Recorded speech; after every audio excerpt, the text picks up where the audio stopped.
মা যদি হয় ইমোশনাল, বাবা তাহলে প্র্যাকটিক্যাল। বাবা যে সাইলেন্টলি নিজের সবটা স্যাক্রিফাইস করে দেয় শুধু আমাদের ভালো রাখার জন্য। মা যদি জন্ম দেয়, বাবা দেয় নাম পরিচয়। বাবা অনেকটা নারকেলের বাইরেটার মতন শক্ত, কারণ বাবা জানে যে কতটা শক্ত হলে ছেলে মেয়ে এই সমাজকে চিনতে পারবে। আমাদের গায়ে যদি এক ফোঁটাও চোট লাগে, আমাদের না যত ব্যথা লাগে তার থেকে বোধহয় 100 গুণ বেশি বাবাদের লাগে। যখন একটা মানুষ সাকসেসফুল হয়, সবাই তাকে বাহবা দেয়, কিন্তু একটা মানুষ যখন বারবার হেরে যায়, এই মানুষটা তখনও বাহবা দেয় যে নেক্সট টাইম হবে, বাট হবে। আর এই মানুষটা আর কেউ নয়, বাবা।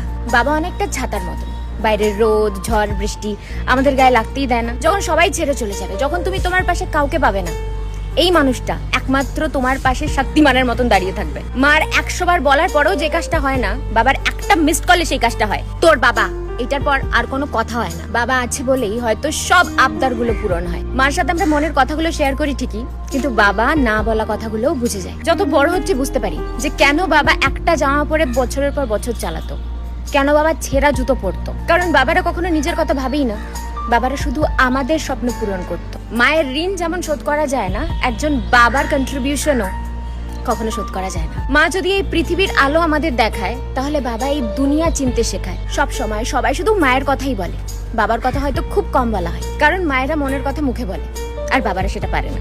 সব বাবার বোধহয় এমনই হয়। আর সেই সমস্ত সুপার হিরোদের হ্যাপি ফাদার্স ডে।